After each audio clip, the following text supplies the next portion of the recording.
Hello, this is Talk Back. It is August 2nd, 2021. We're back for some interesting discussions, and I've been looking forward to speaking with Professor Joel Bainan, Professor Emeritus of Stanford University. Hi, Professor. It's nice to see you. Hi, Sheila. Thank you for having me. Okay. And we've been chatting over the past few weeks and months, actually, because of what was happening with Israel.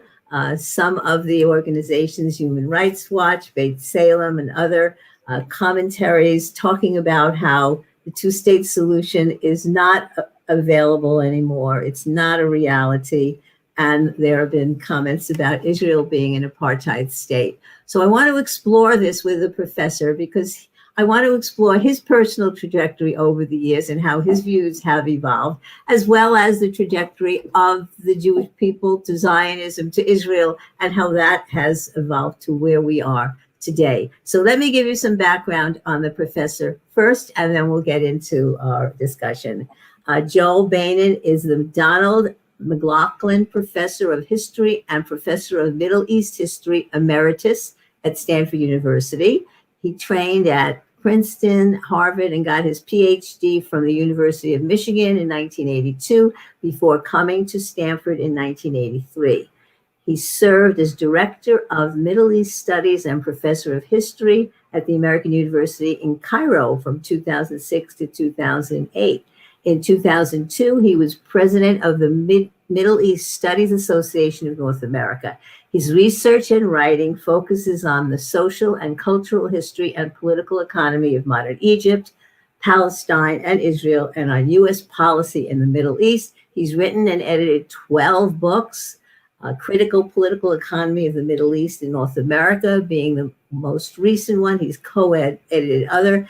Many articles have been published in leading scholarly journals in English, French, Hebrew, in the South Atlantic Quarterly, Socialist Register, Carnegie Papers, The Nation, and so forth. He has been on TV, radio, throughout the world, as well as in many global print media. So that's kind of a summary. It doesn't go over everything that you've done, Professor, but you've had a distinguished career. And in 2015, to set the stage for our discussion, you wrote an article in about politics and society in Tikkun magazine, which you sent me, and which I think the first couple of paragraphs perfectly set the stage for our discussion today. And you wrote basically, for most of my adult life, I believe that a majority of Israelis could be persuaded that their own interests required recognizing Palestinian Arabs' rights to national self-determination and equality. Therefore, I believe that establishing a Palestinian state alongside Israel was the most politically realistic way to achieve peace and security for both peoples. And that's what you believed for a period of time until things evolved. So let's go back in history. Tell us, Joel, the Jewish people persecuted, evicted from countries throughout our history, came up with the concept of Zionism. Didn't that have within it the idea that the Jews were central to the Zionist ideal or whatever would be established? Explain that. So, first of all, until the Holocaust, Zionism represented a small minority of Jews around the world. Orthodox Jews opposed Zionism. Reform Jews in the United States and Europe opposed Zionism. Socialist Jews opposed Zionism. The Bund, the organization of Jewish workers in Eastern Europe, was much, much larger than the Zionist organization. So it was only the Holocaust that compelled Jews to latch on to Zionism as the solution to the Jewish problem. And obviously, post-Holocaust, there was an enormous. What about the Balfour Declaration in 1917 and other international commentaries and discussions There about was indeed the Balfour Declaration. The only Jew in the British cabinet vociferously opposed it because he said, the Balfour Declaration is telling me that Palestine is my national home. I'm about to leave London and go to become the viceroy of His Majesty in India. How do I have the right to do that and to represent Great Britain in India if my national home is Palestine? So even at the time of the Balfour Declaration, which was, after all, a declaration of a country that had not even yet conquered Palestine in World War I. Right. So the British were giving something that they did not have to people, most of whom did not want it. Now, I don't mean to say that no, Zionism was of no importance in the early 20th century. Obviously, there was a Zionist movement, and there was not great, but significant immigration to Palestine before Hitler came to power in 1933. There were about 117,000 Jews in Palestine at that time. But the overwhelming majority of the population, both in 1933 and in 1947, was Arab. So our view today, that Zionism, or many people's views, it's not my view any longer, that Zionism is the most important expression of Jewish collective identity, that really did not take hold until after 1948. And in the United States, where, remember, the Reformed Jewish denomination was anti-Zionist, probably not until after 1967. Right. Yeah. So that's interesting how you're expressing that. So that the impetus for the creation of Israel, as you say, after England, we won World War One, and the Ottoman Empire was taken away, and England became the protectorate over Jerusalem and Palestine. It was only the Holocaust and the world's sensitivity to that enabled Zionism to take hold and for the United Nations to create the state. Was that the only motivation? It was certainly not the only. There was a Zionist movement. I'm not saying that it didn't exist. What I'm saying is that until the Holocaust, it was a minority among Jews who either had a liberal assimilationist outlook, that was the Reform Jewish denomination, or who, for traditional Orthodox reasons, rejected the idea of political action to return the Jewish people to the land of Israel. The traditional rabbinic understanding of the exile was that we were exiled for our sins, and when God has decided that we've sufficiently repented, he'll bring us back and the Messiah will come. And right. And anyone who is trying to bring Jews back and establish political rule, as opposed to, I'm going to make a pilgrimage to study in Jerusalem, to be buried in the Holy Land, that's fine. But anyone who is trying to establish Jewish political rule, that's an affront to God. It's heresy. And some of the ultra-Orthodox, the Haredim, still stick to that position, notably the Satmar Hasidim. That was the dominant religious view. Right. So let's go back to after World War II and the United Nations. Describe for me those Europeans, Ben Gurion and his group. They came out of the Zionist movement. What did they envision to be the state of Israel? Of course, Ben Gurion in the Declaration, I think it's kind of confusing. He made it clear that people who were not Jewish living within the borders would have all the rights of the Jewish people. What were they envisioning when they started this? So first of all, the Zionist movement was always very divided politically. There was not a unified political position on many important positions, including whether or not there should be an exclusively Jewish state. For example, my parents, and consequently all of my brothers and sisters and several of my uncles, all belonged to the Hashomer Hatzair, or Young Guard movement, which was a socialist Zionist organization. It was the organization that had the largest number of kibbutzim in pre-state Israel and even in post-1948 Israel for a while. And Hashomer Hatzair's position was that there should be a binational Jewish-Arab state. And the reason for that position was that if Jews came to Palestine and established an exclusively Jewish state, that would only be able to be realized by oppressing the indigenous population, which, remember, in 1947 was still 2/3 of the country population-wise, and that both for ethical reasons and for practical reasons, the best solution was to learn to live together with the Palestine Arabs. Obviously, that position, which represented maybe 20% of the population of the Yishuv, the Jewish community in pre-state Palestine, became moot after the State of Israel was established in 1948.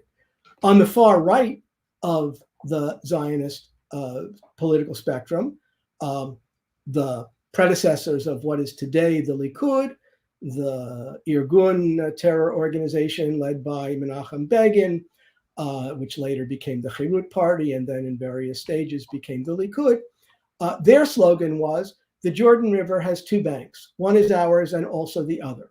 In other words, they rejected the United Nations partition plan, which imagined establishing both a Jewish and an Arab state.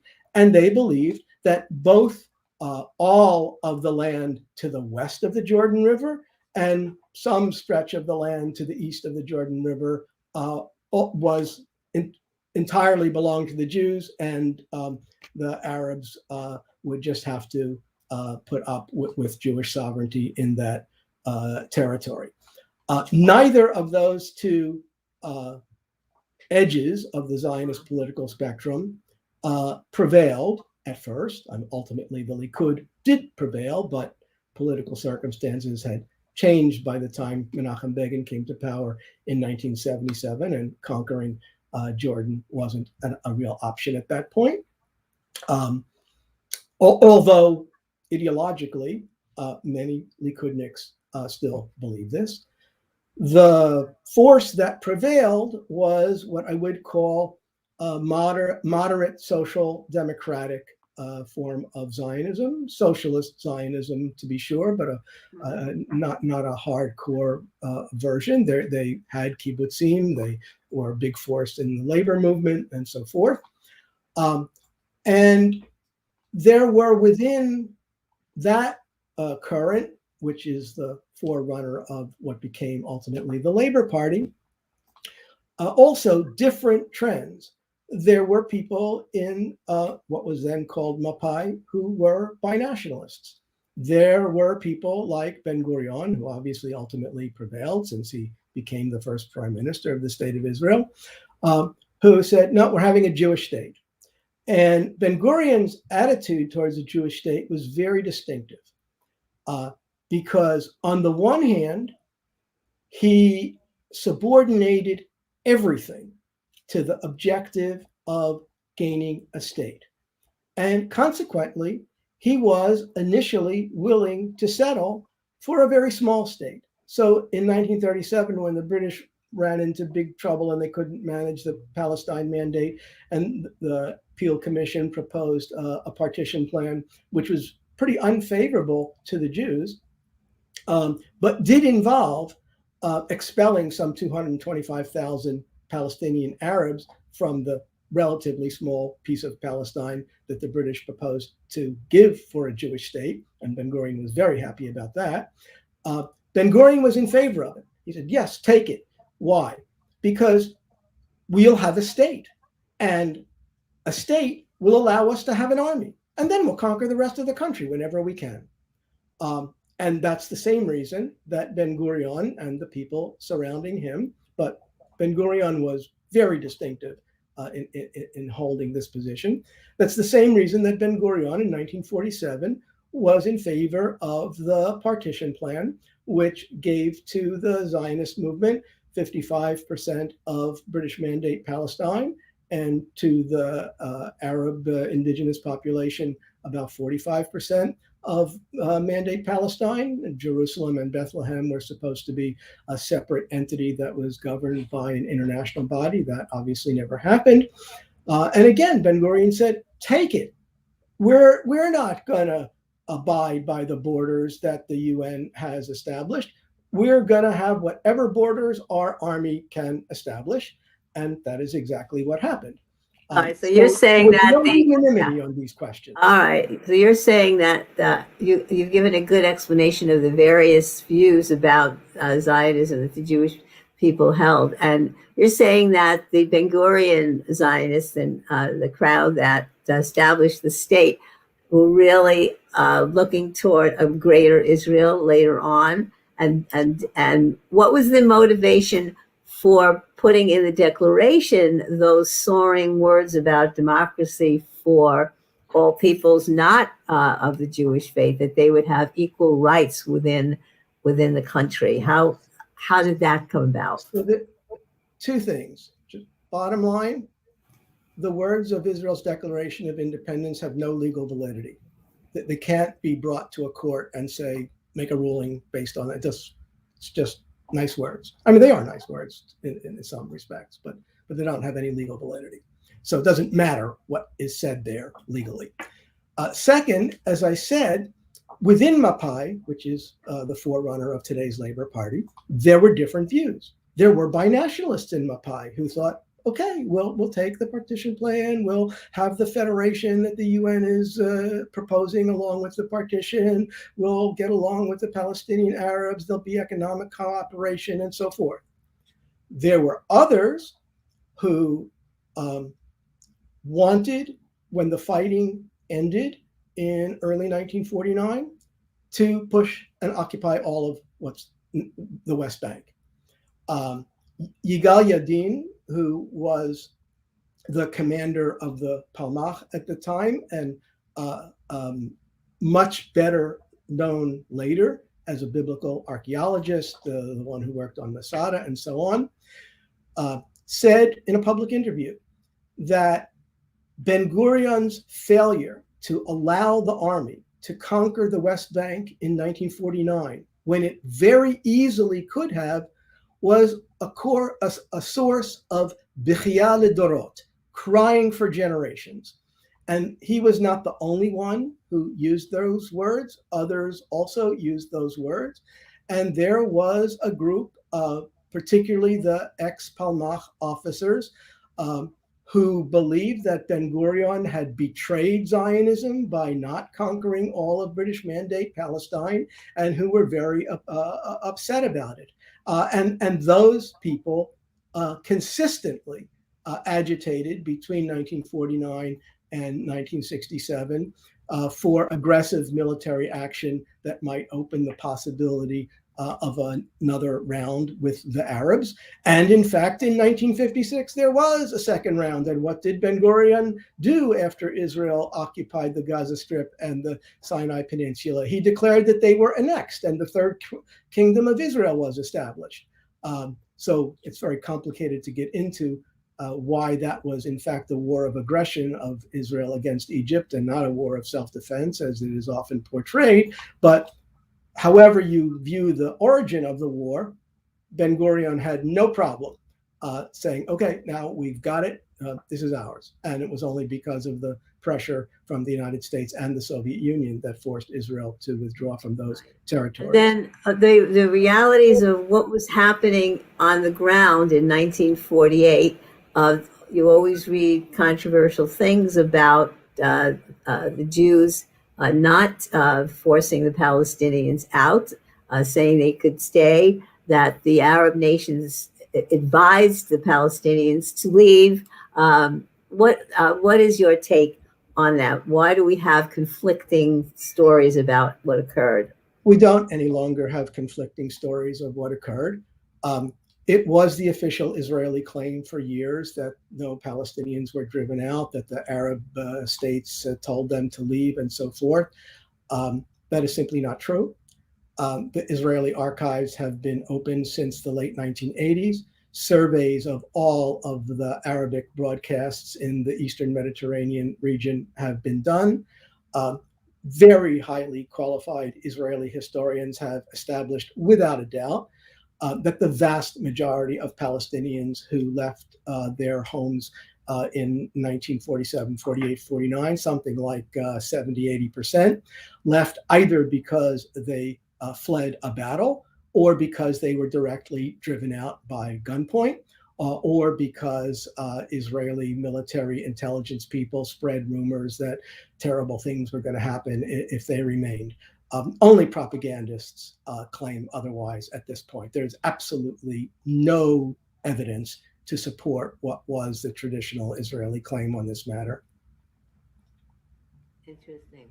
So you're growing up in America. I think did you live in Israel for part of the time in your I did life? live in Israel, but my parents lived in Mandate, Palestine, and left just before the end of the mandate. So I was born in the United States. Did your parents consider themselves Zionists? Yes, as I said, they were members of Hashomer Tzayir. They believed in a binational state. Okay. And so you're growing up. What was your education growing up in Zionism in Israel? Israeli education. I also belonged to Hashomer Tzayir, starting from age 10. I eventually became the head of the branch in Queens, New York, and member of the national leadership and responsible for national educational programs. And then when I graduated Princeton, I joined my 65 friends who were part of our age group, and we immigrated to Israel to live on Kibbutz Lahav for the rest of our lives. So what years were you in Israel? Well, the first time for leadership training was half a year in 1965, 66. Then we lived mostly on Kibbutz Mishmar Emek, which was quite lovely, actually. And I went again with my Garin, with my age group, to Kibbutz Lahav in 1970. I left the kibbutz and moved to Jerusalem and stayed until 1973. I've actually lived in Israel on several different occasions since then, because after I came back to the States, my entire family moved to Israel, my mother, father, brother, sister. My parents lived there until they passed away. My brother and sister and all of their children, except my brother's younger daughter, still live there. My brother's younger daughter has left and lives with us in Portland. So I often went back to visit my family or for research, stayed for 6 months, a year. I probably was there once or twice a year over the course of 20-some years. Did your parents' views evolve, or did they always believe in a binational state? That's a very interesting question, because they arrived just before the 73 war. And as is normal, especially for new immigrants to a country, the war pushed them politically to the right, especially because my brother was drafted into the army. He didn't fight in the war, but he was drafted into the army shortly after the war. So for a while, they were Labor Party voters, but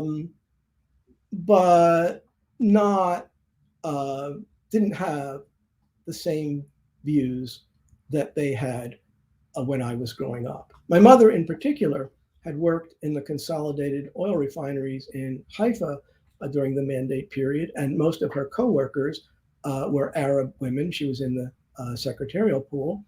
And one day, the Irgun, the terrorist group headed by Menachem Begin, threw a bomb at the gate in front of the refinery where Arab workers were lining up to get day jobs. And 6 of them, I believe, were killed. And then there was a riot inside, and Arabs killed Jews. And then the Palmach retaliated and blew up many houses and killed many people in neighboring villages. She hated Menachem Begin for that reason alone, that he destroyed the good relations that she had with her co-workers at the refinery. And she told me that story many, many times. But okay, now they're in Israel. There's been a war. My brother is in the army.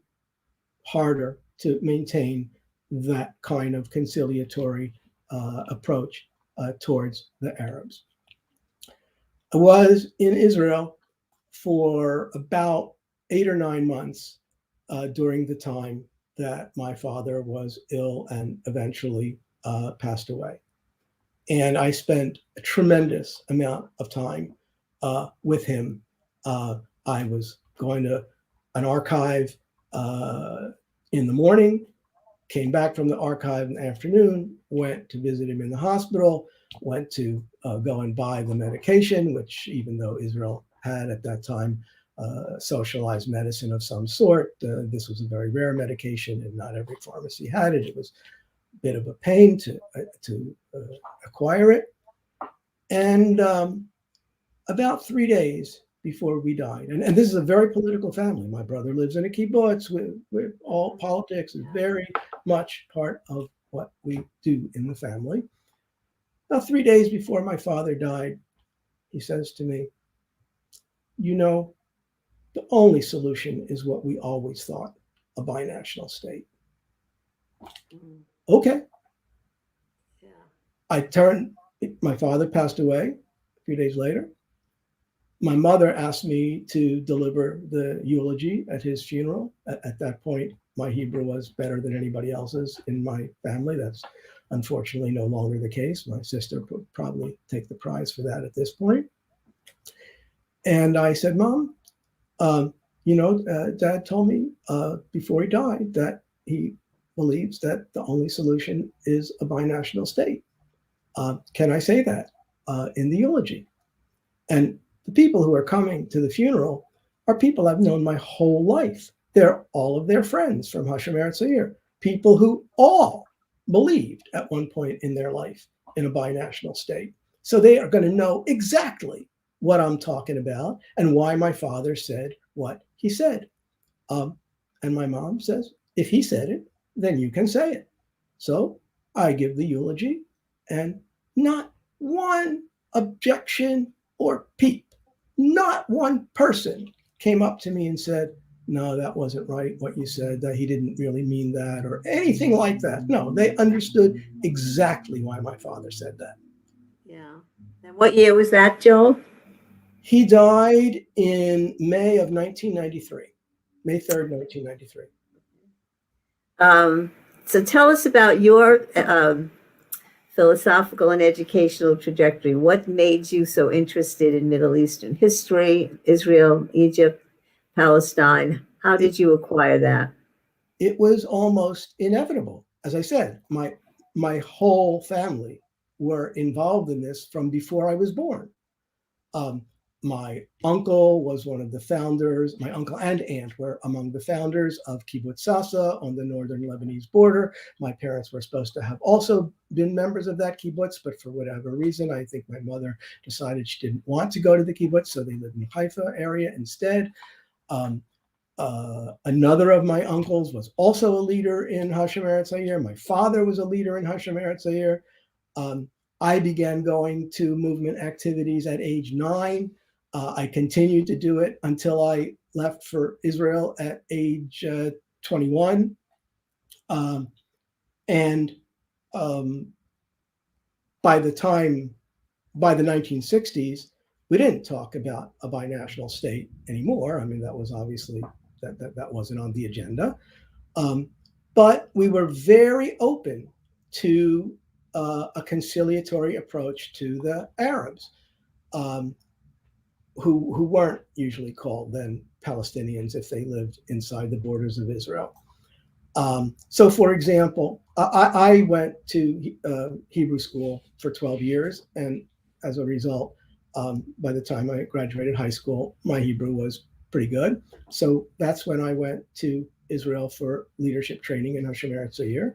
And the great majority of the 30-something kids that we were didn't know good Hebrew, and so Hebrew classes were part of the curriculum of what we were doing. Half a day work on the kibbutz, 2 hours a day Hebrew, 2 hours a day other topics. So I asked our leaders on the kibbutz, well, you're not offering a Hebrew class that's at my level. Can you teach me Arabic instead? Absolutely, no problem whatsoever. So my first Arabic teacher was the Arabic teacher of the kibbutz high school, who happened to be an Iraqi-born Jew who came to the kibbutz with a youth aliyah program. Everybody else in the youth aliyah program left because they were treated quite badly. You can read about that in Eli Amir's novel, The Scapegoat. That's the English translation of it. He taught me Arabic. And so when I started Princeton, I didn't have to take first year Arabic.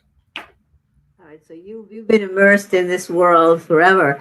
So, we always think that a binational state would dilute and would not be good for the full expression of the Zionist ideal and Jewish life. But that's not necessarily true. Both cultures could flourish in a binational state. I assume that was the vision that your parents and your groups believed in. Is that right? Something like that, yeah. I mean, frankly, nobody imagined that things would become as bad as they now are. So it's that almost sounds like insanity if you are speaking about it from the point of view of where we are today. But even in the 1960s, there was a conflict, but it was not at the fever pitch level as today. Yeah. So the thing that you always hear is that the Israelis never had a proper partner for peace. How can you make peace? How can you make a two-state solution when the people you're supposed to be working with just want to see you destroyed? And that's been the argument behind everything that Israel has done to protect itself. And that has led to a whole ethos here in America of Jews having to support Israel as a state and fearing for its destruction by the Arab world that wants to destroy it. So that's kind of been the mentality that we've been working with all these years. Isn't that right? I mean, you're right. That is the mentality, but that is also largely propaganda at this point. Israel had the capacity to create a Palestinian state in 1948 because the Israeli military was far superior to the combined forces of the invading Arab armies and certainly the local Palestinian forces who were disorganized and never represented much of a military threat at all. And it didn't do that. Why did it not do that? Well, different people had different reasons. Again, there was not one unified position. But if you think about Ben Gurion as the leader and the one who had the most forceful political influence, having a Palestinian state in the territory of British Mandate Palestine, which, remember, Ben Gurion and his party, Mapai, accepted after the UN General Assembly voted for it, means that there is more than one people who have a legitimate claim to this territory. And we can quibble about where the boundaries should be. Should they be exactly where the UN drew them? No, those weren't such great boundaries. So maybe there should be some different boundaries. But basically, there are two people who have a claim to this territory.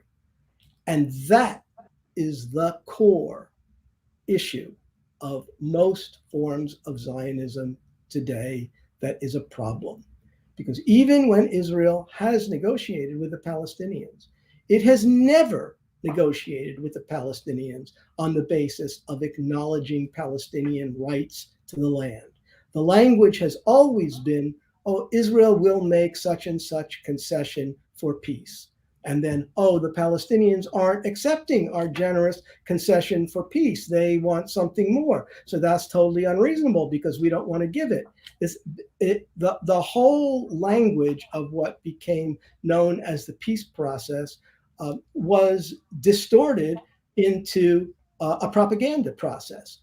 Here, I don't even speak about the aggressive moves of people like Moshe Dayan and Ariel Sharon in the lead up to the 1956 war, which both of them wanted to happen so that Israel could annex more territory, or the aggressive moves of the Israeli military on the Syrian border in the 1960s, in the years before the 67 war, in which they were regularly provoking the Syrian army, hoping that the Syrian army would fire at them so that perhaps they could provoke a war and annex the Golan Heights.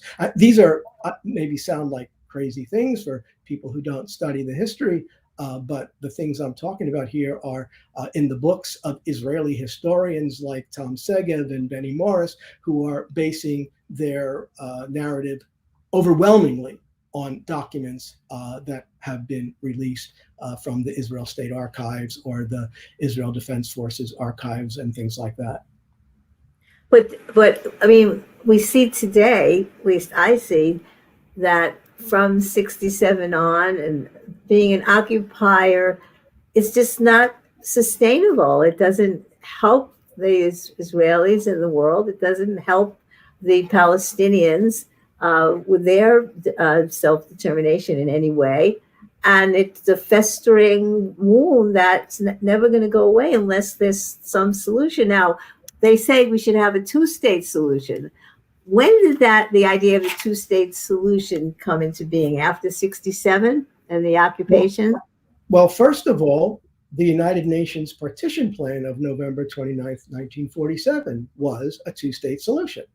The partition plan proposed a Jewish state and an Arab state and an Israel. But the Arabs didn't. The Arabs didn't accept that. The Arabs did not accept it. They argued, first of all, the reason that there's a substantial number of Jews in the country is because the British let them come against our will. This is our country. We are still the 2/3 majority here, and the UN is giving the majority of the country to the Jews.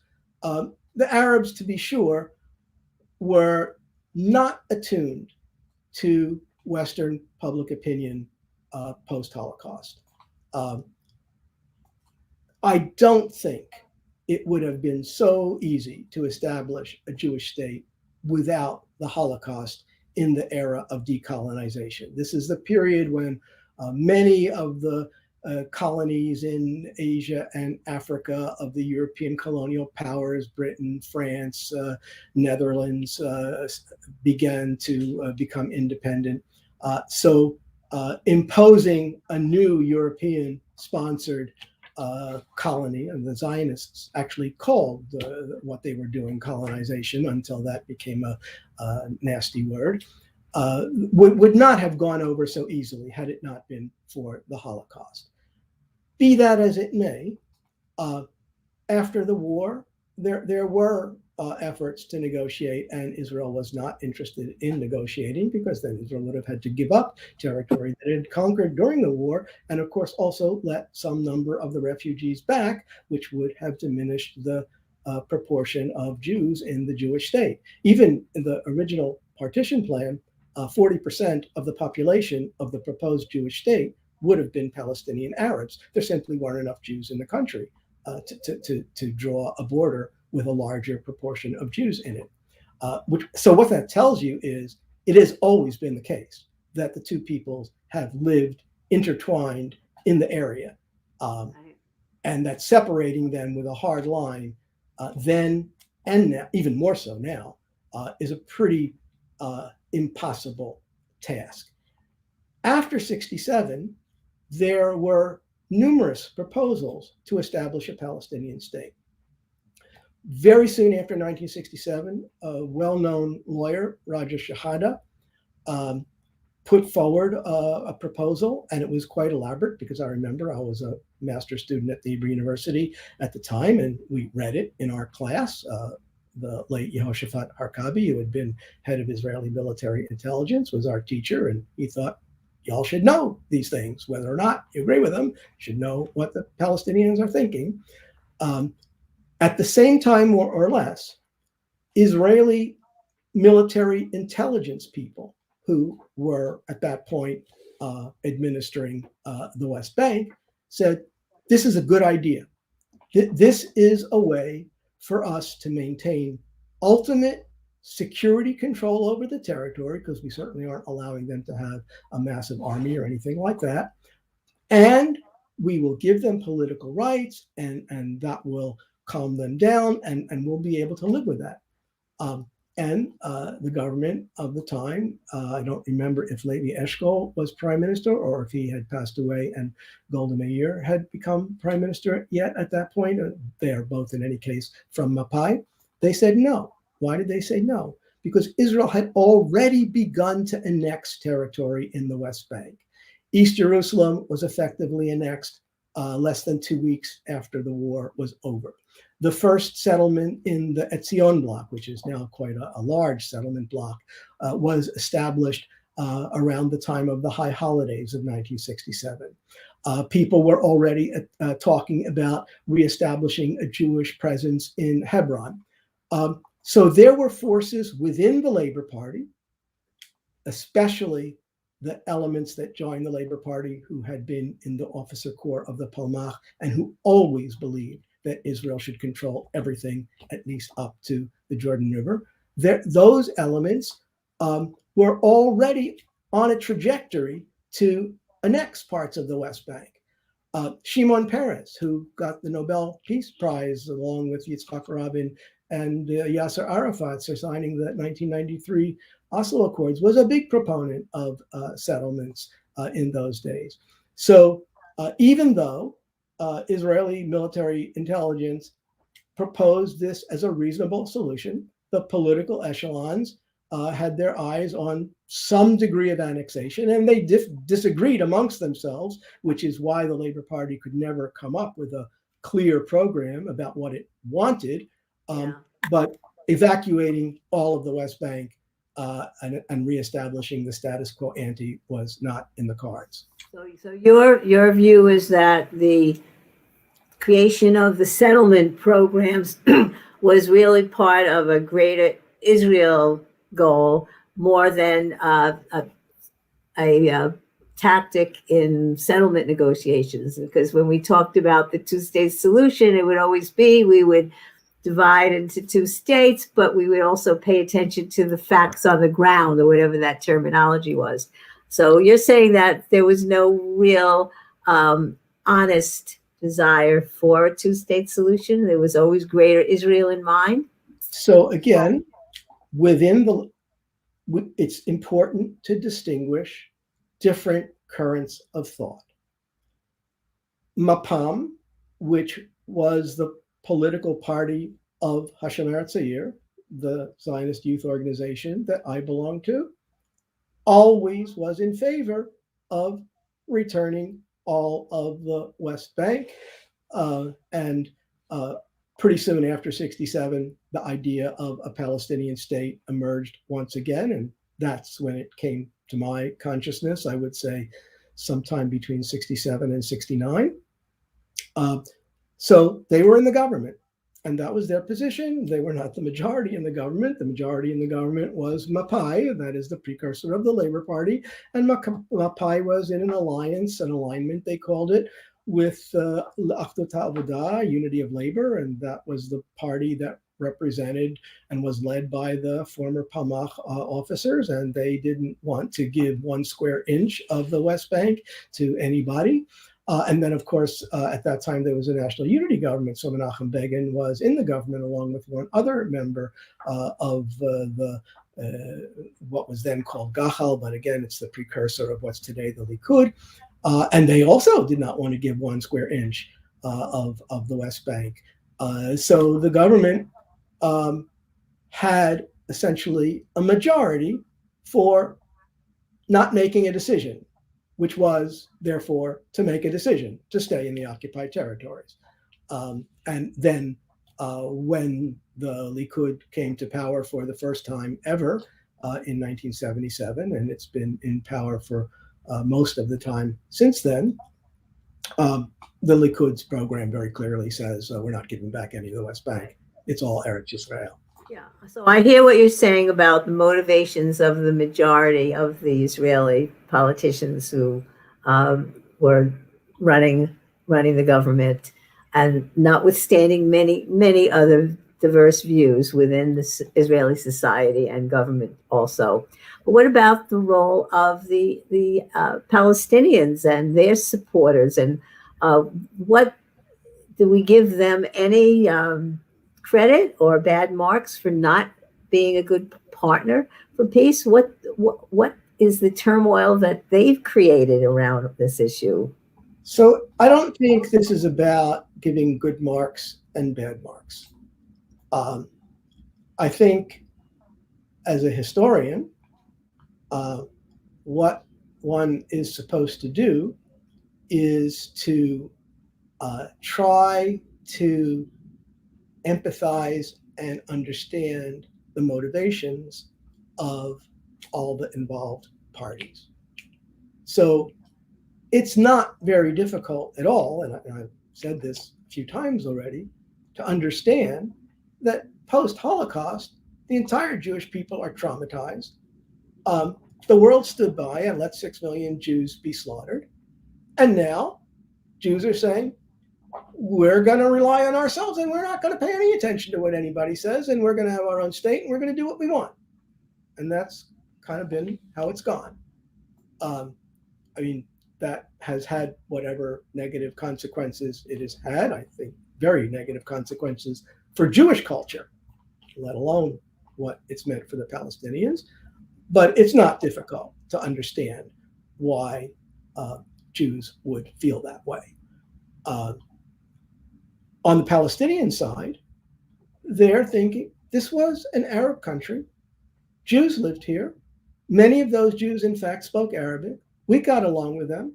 Everything, I mean, wasn't heaven on earth, because no place is. There were clashes over this or that, but there really was not significant communal violence until Zionism became a substantial factor in the country. And then come the Zionists, especially after the Balfour Declaration, with the full might of the British Empire supporting them and establishing a regime that we never once agreed to. And now they want to give more than half the country to the Zionists. And no, we don't agree to any of that at all. And especially because this is the moment when in the global South, decolonization is beginning. India became independent in 1947. The African colonies of France and England and Belgium became independent a decade later. So this is a moment when people in the global South are freeing themselves of European rule. And in some cases, they are fighting with armed struggle to do that. Vietnam, of course, is the most substantial example from the American point of view. But the Cuban Revolution of 1959 basically threw out a corrupt, mafia-linked, brutal dictator. And so the Palestinians are looking at Cuba, Vietnam, and say, oh, well, Algeria, another example. The Algerians threw the French out in 1962 in a very bloody conflict. And say, okay, I guess that's the way to do it. Now, I would say they drew the wrong lesson. Especially they drew the wrong lesson from Algeria, because a lot of the early Palestinian armed fighters were trained in Algeria. They drew the wrong lesson because in Algeria, the armed resistance was defeated. The French didn't leave because the French army was defeated by the Algerian National Liberation Front. The French army left because France was embarrassed by this brutal colonial rule in which they tortured people and destroyed villages, burned them down, and so forth. The Algerian FLN was quite cruel itself on occasion too. You can see that in a film like The Battle of Algiers, which is one of the best films ever made, in my opinion. So that Palestinians drew the wrong lesson, and they continued armed struggle long after they should have stopped, if they ever should have started. And then the Oslo Accords appeared to promise a Palestinian state, different, less favorable partition than the partition plan of 1947, but okay, the Palestinians will get 22% of British Mandate Palestine. But that was a false promise. Why was it a false promise? Most people think the Oslo Accords meant, oh, okay, the Palestinians are going to recognize the state of Israel, and there's going to be a Palestinian state, and there'll be a peace treaty, and they'll live happily ever after, or if not happily ever after, at least much better than before. But no, the words Palestinian state do not appear in either the 1993 Oslo Accords or the 1995 Taba Accords. Why do they not appear? Because the Israeli government still opposed a Palestinian state. A month before he was assassinated, Yitzhak Rabin gave a speech to the Knesset in which he said, I oppose a Palestinian state. The Palestinians can have state minus, he called it, whatever that might mean, but clearly not a fully sovereign state. So Yitzhak Rabin is considered the hero of peace because he was assassinated. I mean, it's of course very horrific and shattering that he was assassinated. We didn't think that that sort of thing would happen in Israel, although there had already been political assassinations from time to time in both the state of Israel and Mandate Palestine. But the bottom line is no Israeli government agreed to the establishment of a Palestinian state until the 2000 Camp David summit with President Clinton and Yasser Arafat and Ehud Barak. And the borders of the Palestinian state that Israel agreed to on that occasion are not so clear. There's no official map. Some people claim they were wonderful and some people claim they were terrible. So, yeah, well, people claim that, well, the narrative is that it was Yasser Arafat, the Palestinians, who didn't accept a very generous offer for a two-state solution. So that is wrong. And we know that is wrong because Ben Ami, who was the foreign minister of Israel at the time and who participated in the negotiations, in the fall of 2000, was on every media outlet you could imagine, saying, we have no partner for peace. The Palestinians never wanted to make peace with us. They only negotiated so that they could stab us in the back, and so forth and so on, which wasn't even true at the time because negotiations were actually continuing while Shlomo Ben Ami was on all of the international media saying this. But a couple of years later, when Shlomo Ben Ami went back to being a historian at the Hebrew University, which was his career before he became involved in politics, wrote a book called Scars of War, Wounds of Peace, in which he says, based both on his firsthand testimony and the same kind of documentary evidence that the other Israeli historians have been using, said, no, Arafat absolutely supported two states. He was a difficult partner, not easy to deal with, but he was the strongest supporter of the two-state solution. However, the genetic, I'm trying to quote this accurately if I can, the genetic makeup of the Oslo process almost guaranteed its failure. Why? Because no Israeli government understood what they would actually have to give in order to make peace, which is to say, a sovereign Palestinian state with its capital in East Jerusalem. No Israeli government has ever been willing to do that.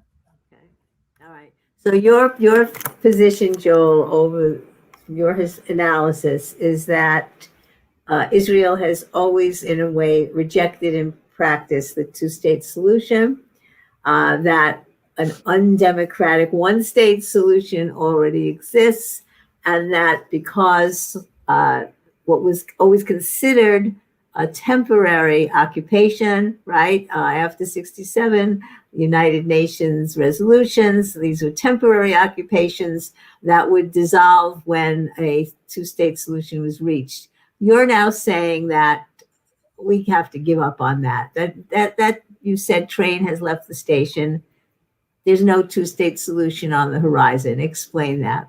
So you're putting things a little bit more sharply than I am comfortable with, because you're tending to want to see it as good guys, bad guys, and I don't think history works that way. There certainly were forces on the left side of the Zionist movement, even let's say the center, who imagined evacuating most of the occupied territories after 1967, not East Jerusalem, which actually is not really East Jerusalem. It's 75 square kilometers of land that was never part of Jerusalem at any part of its history. It makes up about 2% of the entire West Bank, what Israel annexed in June of 1967. So let's put the Jerusalem question aside. It was always acknowledged as being very complicated, although from the right-wing Israeli point of view, it's not very complicated. It's ours, and that's the end of it. But there were always forces, I would say, up until about 2000, significant forces, although they were a minority, who imagined giving up all or most of the West Bank. The narrative that Shlomo Ben Ami perpetrated in his role as foreign minister, and which he repudiated, thoroughly repudiated, in the book that he wrote when he retired from politics and went back to being a historian, is what convinced many Israelis, probably by now most Israelis, that there is no partner for peace, and consequently, probably a very large number of American Jews also have been convinced of that position. I would say that the likelihood of the kind of two-state solution that its honest supporters, not people like Benjamin Netanyahu, who gave a speech in 2009 and said he supported a Palestinian state, but hedged it with so many conditions that it was essentially impossible to ever come into being, but people who honestly supported a two-state solution. That kind of two-state solution is very, very unlikely to come into being. I don't say it's gone, it's over, whatever. That's because history doesn't work that way. There could be some dramatic change of circumstances that we don't foresee that would perhaps enable it to come about in some way or another, or it could come about in some different form. For example, there is a joint Palestinian-Israeli group called A Land for All, which is imagining two states inside a confederation, kind of a maybe European Union type solution, which of course, under the current conditions is difficult to imagine, but there isn't going to be either a two-state solution or any other solution under the current conditions. I mean, no solution is on the horizon of any sort for the foreseeable future. So the fact that something looks unlikely right now isn't an argument for why it eventually can't happen. So I don't think that a two-state solution is on the horizon. I think it's very unlikely that the kind of two-state solution that I once supported, I want to emphasize, is that I supported that solution until the mid-2000s and actively spoke and organized politically to try to promote it. I wasn't just, yeah, okay with me. No, I was really seriously involved in promoting it. That is not very likely to happen.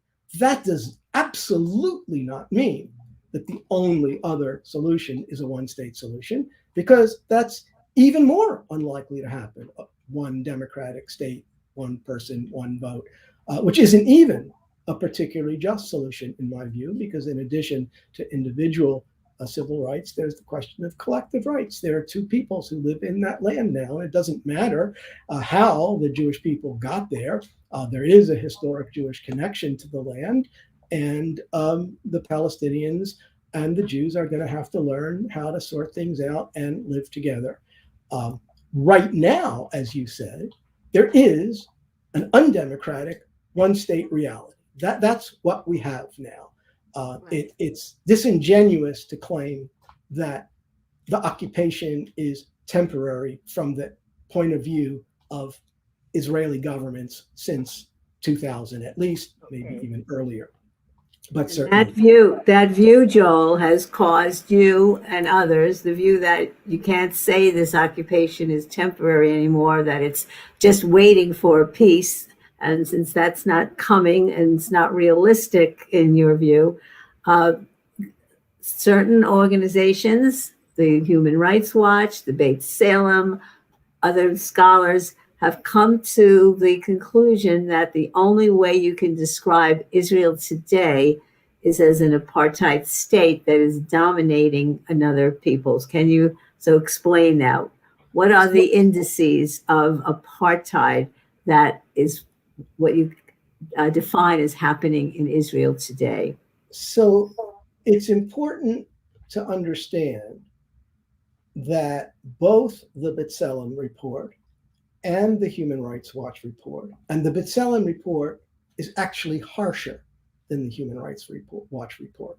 The Human Rights Watch report says apartheid is being practiced in the West Bank and the Gaza Strip, not inside pre-1967 Israel, where they say that Israel is oppressing the Palestinians, but the degree of oppression falls short of apartheid. B'Tselem is saying it's apartheid across the board, everywhere where Israeli sovereignty is being exercised.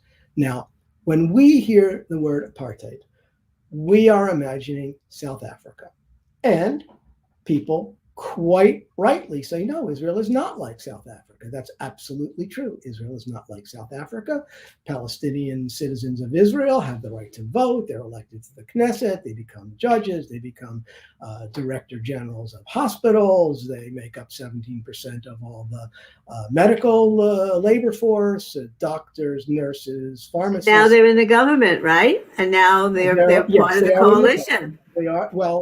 They are in the coalition as members of Zionist parties. The Arab Party, which supports the coalition, is not a member of the government because they're not Zionists.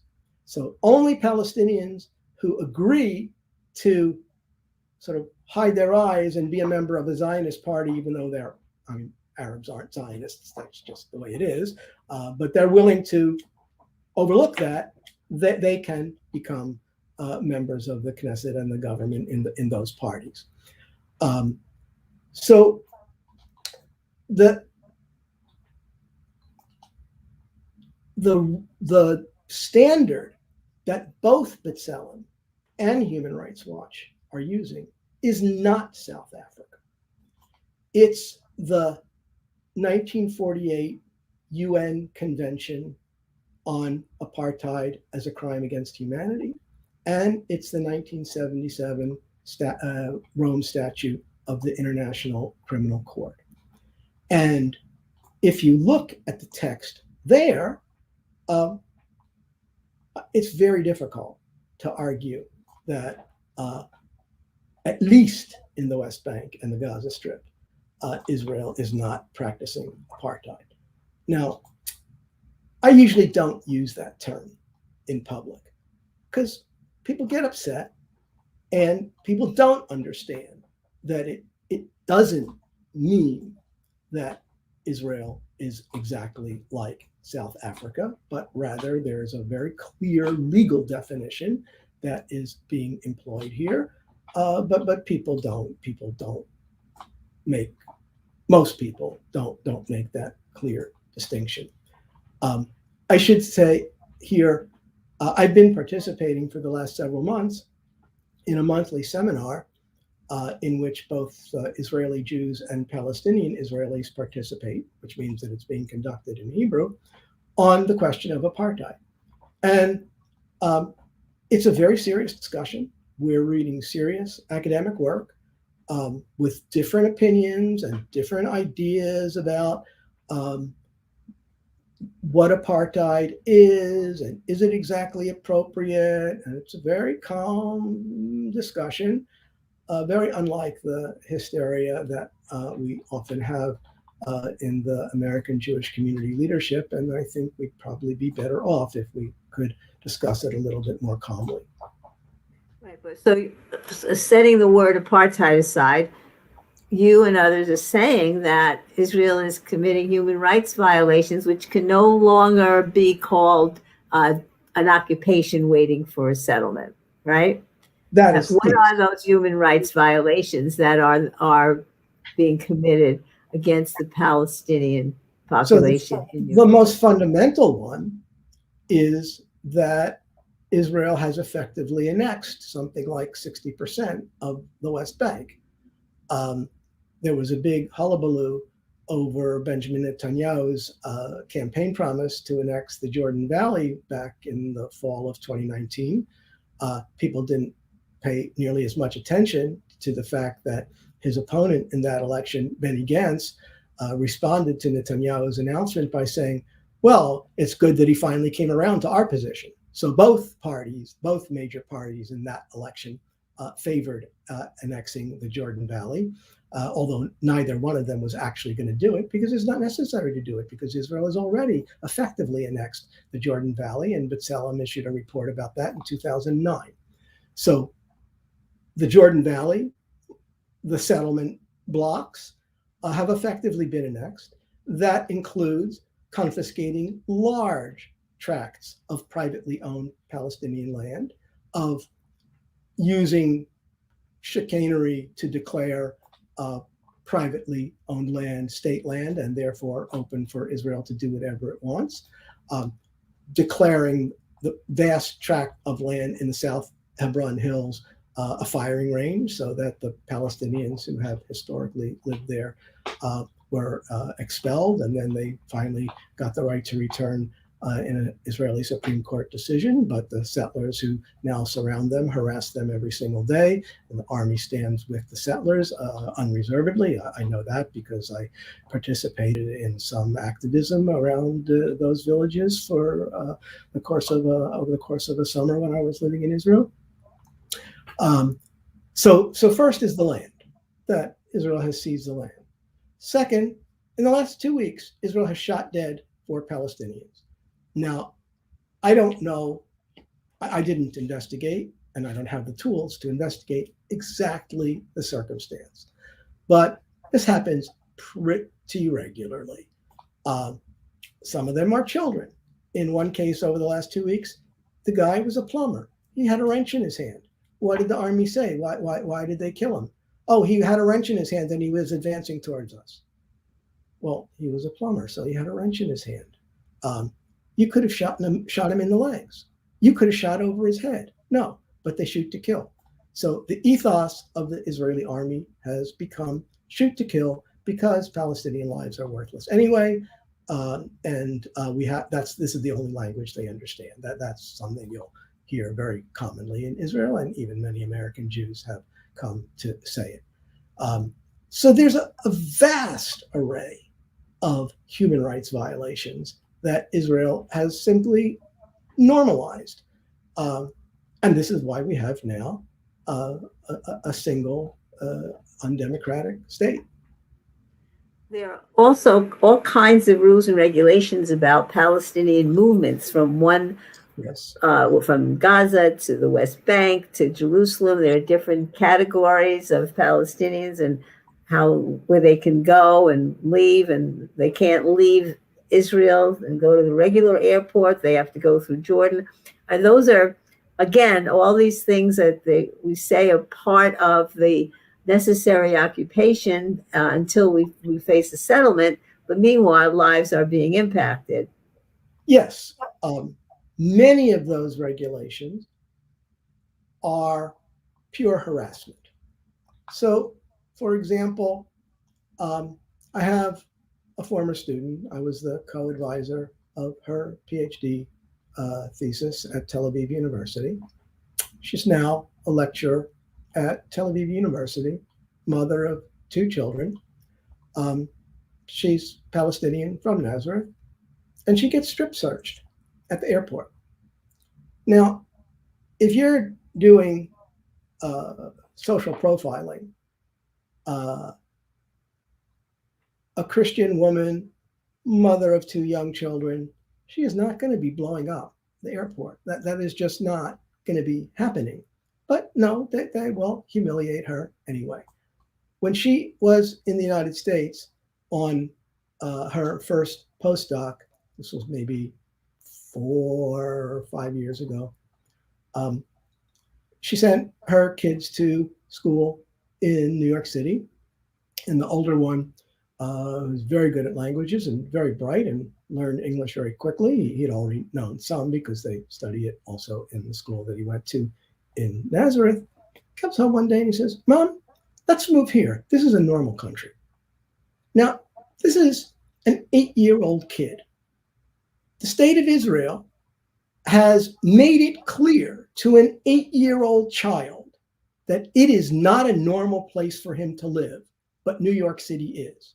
Or on another occasion, the younger one says, "Mom, why do people who don't know me want to kill me?" So this is the state of Israel, the democratic state of Israel.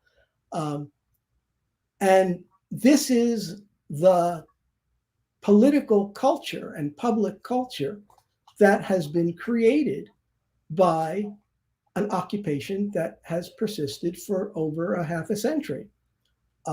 When I lived in Israel and was a student at the Hebrew University, the late, great Yeshayahu Leibovich, who was both a neuroscientist and an editor of the Encyclopedia Hebraica, said, if this occupation continues, then we're going to become like Nazis and do all the police state repressive things that are necessary to enforce an occupation. And then when he said that, when he used the word Judeo-Nazis, my jaw dropped. He said, "Can a Jew say that about another Jew?" I mean, this is the most kosher Jew there is. He's an Orthodox Jew, editor of the Encyclopedia Hebraica and all of that. I just couldn't believe that you could use that kind of language. And I still wouldn't use that kind of a language, but all the substance of what he said was true. Israel became the kind of country that it's necessary to be to enforce an occupation on people who don't want to be occupied. So some of this brings us to the plight of American Jews who want to support Israel, who want to identify. Many of us, I think, sadly, don't understand all of the dynamics of what's going on. However, I want you to comment on this, Joel. Over the past several months, various opinion polls have shown that even American Jews are starting to feel that Israel has not been giving human rights to the Palestinians, and about 25% of American Jews agreed with the concept of apartheid, even though, as you explained, it's very complex. And I think when American Jews think of it, most of them are thinking about like a South Africa thing. What do you think about that? The whole idea of the American Jewish public turning in its views and allegiance to Israel, especially young people? So first, that process is rather longer term than, let's say, the violence that erupted in May of this year. There was a big turnabout during the summer of 2014 when Israel bombed and invaded Gaza, and the casualty figures were much, much higher than they were in May of this year. There was another turnabout earlier in 2008, 2009, when Israel also bombed and invaded Gaza. 2012 was a smaller campaign, but so Israel has been assaulting the Gaza Strip, which is basically defenseless. I mean, the rockets that Hamas have, are certainly not an existential threat to Israel. I mean, firing them at civilian population centers is a war crime, to be sure. It's surely a heinous thing, but bombing hospitals and schools and civilian neighborhoods and claiming that the rockets are being fired from there is an absurd claim. Israel's Ministry of Defense is right next to a civilian neighborhood. So Hamas could legitimately fire a rocket and it would miss the Ministry of Defense and hit the civilian neighborhood, which is literally a few hundred meters away. They could claim it was a mistake, but it's the Ministry of Defense. I mean, these are silly arguments. Israel knows exactly where everything is, and its responses to rocket fire have been massively disproportionate. So that has highlighted what has pushed some American Jews, increasingly large numbers of young American Jews, to take a critical stance against Israel. It began in the 1980s, in the days of New Jewish Agenda. Jewish Voice for Peace was established in 1996 with a very different political outlook than it has now, to be sure. But it became a national organization around 2004, I think. So this current of criticism, fundamental criticism of Israel, has been underway for decades. I think it's a very good thing. Why do I think it's a very good thing? Because it's pretty clear that the dominant currents in the state of Israel, politically, demographically, and culturally, embrace the kind of right-wing populism that people like Donald Trump and Bolsonaro in Brazil and Duterte in the Philippines and Orban in Hungary embrace. And we know that because Benjamin Netanyahu was good buddies with all those people, and Putin in Russia as well. That is not the model of Jewish culture that the vast majority of American Jews want. It's a narrow mind. It is a perspective that can claim a certain place in Jewish tradition. You can find debates in the Talmud where the rabbis are saying that goyim don't have human souls and all sorts of horrific things. I'm not a rabbinic authority, but my view is that the dominant strand in the Talmud is more liberal than that. But even more importantly, if it isn't, my views are more liberal than that. And that's the kind of Jewish culture that I want to see. So I think if we want to have a vibrant, pluralistic, tolerant, democratic Jewish culture in the United States, then we need to say to the Jews of Israel, no, we are going to be Jews in the way that we think we should be Jews. We have an attachment to the land of Israel because the Jewish people has an attachment to the land of Israel. When I go to Israel, especially to certain parts of Jerusalem, my heart starts throbbing quickly because I am attached to that place, even though I can't claim that it's my homeland. I don't think that's the point at all. But I am not at all attached to the Israeli government, which I think has committed many human rights violations and crimes against the Palestinian people that are not only damaging the Palestinian people, they are damaging the Jewish people. They are damaging the future of Jewish culture. So we should be very clear that we are Jews, but not that kind of Jews. I think, I think that's a good point, because I think so many of us, American Jews who, as you described, are liberal in our philosophies, don't support the kind of right-wing authoritarianism of a Trump and feel similarly toward Netanyahu. We are, we want to support Israel we get accused of being anti-Zionist, of being anti-Semitic, of not really caring about the survival of Israel, because of course that's the ultimate thing that we have to worry about. And we can't second guess what Israel is doing to protect its nation, to protect our survival. After all, they're protecting Israel for us too, for all Jews around the world. So it's a difficult position for American Jews to be in, but I understand exactly, what you're saying. It is indeed difficult, but the issue should be reframed, I think. The ultimate thing is not the survival of the state of Israel. The ultimate thing is the survival of the soul of the Jewish people.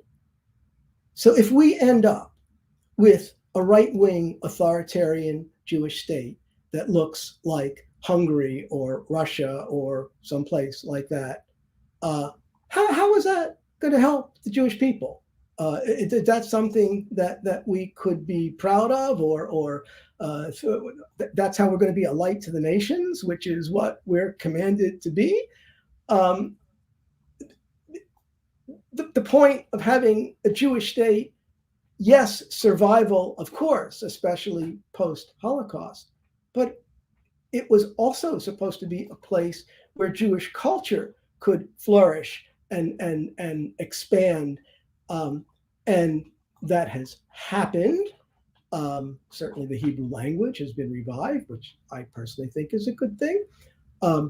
But Jewish culture has become narrow and vicious and insensitive to the needs of any other people in the world. And that is not who I believe we are supposed to be. Right. The Torah says, Hager Hagar itchem ke'ezrach mikem yihiyeh, ki avadim hayitem be'eretz Mitzrayim. The stranger who lives among you should be a citizen because you were slaves in the land of Egypt. It doesn't look to me like the leading political forces in the state of Israel are paying attention to that mitzvah, which appears several times in the Torah. Yeah. So didn't the nation state law back in 2018 contribute toward some of the discussion about Israel not really wanting a two-state solution when they passed that law? I think it is even deeper than that. That law was passed when Netanyahu was prime minister. We know that despite having once given a speech with the words Palestinian state in it in 2009, he has always opposed a Palestinian state throughout his political career. The political program of his party, the Likud, opposes a Palestinian state. All of the members of the cabinet from the Likud and the other right-wing parties opposed a Palestinian state.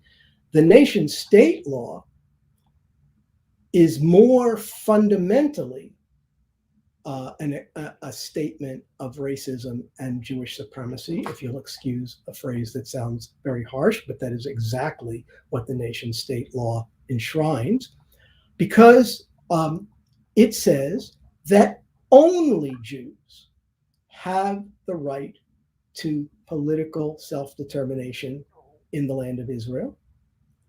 It downgraded Arabic from an official language to an important language, whatever that's supposed to mean, which is simply a slap in the face to Palestinian citizens. Palestinians are 20% of the citizens of Israel. And you go and you pass a law and say, only Jews have collective political rights here. Y'all can stay, but know your place. That sounds a lot like the American South in the Jim Crow era, if not worse. Yeah. So, Joel, we've spent a lot of time. This has been an interesting travel with you through your personal life, your family, your own life, and your academic career and your views today. Let's finish up by saying, now that you feel Israel is in this untenable position as an occupying power, committing human rights abuses in the state with no end in sight for a two-state solution at present. What are your ideas, principles for doing something now to break out of that? What does Israel have to do to break out of this? So, first of all, we need to talk more broadly and not about what Israel has to do, because the Israeli government isn't going to be listening to any significant section of the American people who don't already agree and support it. So the late Sheldon Adelson, when he was alive, Benjamin Netanyahu would listen to him, but not people with significantly different opinions. So this is about what we as American Jews need to do and what the international community needs to do, because I don't believe that Israel on its own is going to diverge substantially from the trajectory that it's currently on. So the first thing is to say, we love the land of Israel. We do not love the state of Israel. The attachment of the Jewish people is to the land of Israel, and we insist on maintaining that attachment. And we also insist that, as the Torah says, our legitimacy in the land depends on upholding the mitzvot. Now, I am not an observant Jew. As you can see, I'm not wearing a kippah, or maybe you can't see. But I believe that the spirit of the Torah, of social justice, of ethics, is widely shared by American Jews, and is an important part of what makes us Jews. So, number one, we have to be very clear that we are Jews, that we are attached to the land, and we don't support the state of Israel and what it's doing. Second, we need to be pressuring the government of the United States, which is the single most important supporter of the state of Israel, to press the Israeli government to be more conciliatory, to acknowledge the national rights of the Palestinian people. I don't believe the United States can mediate negotiations between Israel and the Palestinians. I don't believe it ever actually could, but for some time it not only did, but also claimed that nobody else could. That has to be done now internationally. The United States has been too complicit in too many Israeli violations of Palestinian rights to have credibility as a mediator. But still, we have political power through our votes and through our representatives in Congress, some of whom are actually speaking out more critically of Israel, which I think is a good thing on the whole. So we should continue to be doing that. 3, listen to the Palestinian people. I mean, not every single one of them, not all of the members of Hamas, whatever. Every synagogue, every Jewish community center should be regularly inviting Palestinians who want to be in conversation with American Jews. Hear what they want, know them, recognize them as human beings, as equal human beings. Part of why I am as strong in my views as I am today is because I've had Palestinian students. I know them. I know they don't want to kill me. I know that we can live together. They have been in my social circle for years. So it's the human contact, not phony dialogue, but real human contact where you listen to the other person and acknowledge that the Palestinians are the oppressed party in this situation. Jews are not being oppressed by Palestinians in the state of Israel and the territories that it controls. 4, I think we're at 4. Whatever peace will come, and peace will come. Things look very bleak right now, and I'm not making any prediction about when peace will come. But one lesson that we learned from history is there are conflicts, and then conflicts are resolved. France and Germany fought 3 wars between 1870 and 1945, and now the idea that they would fight another war is absolutely unthinkable. France and Britain fought a 100 Years' War and then they made peace. So it may take, I don't know how long, but eventually this conflict is going to be resolved. The principle on which it should be resolved, the most important principle on which it should be resolved, is absolute equality for both peoples as communities, as national communities, and for every individual.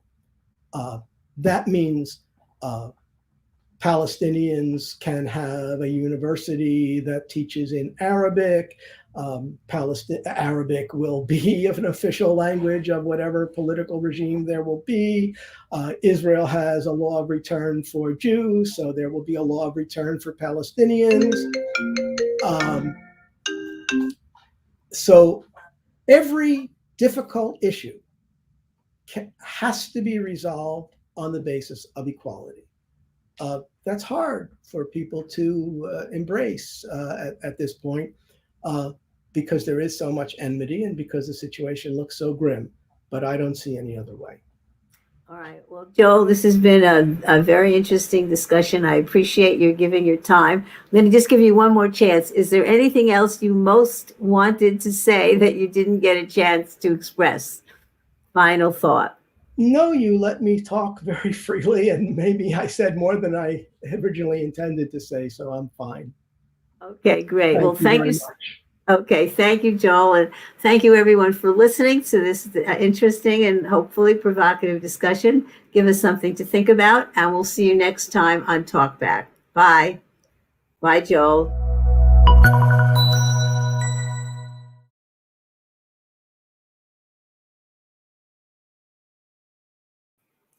Well, he came.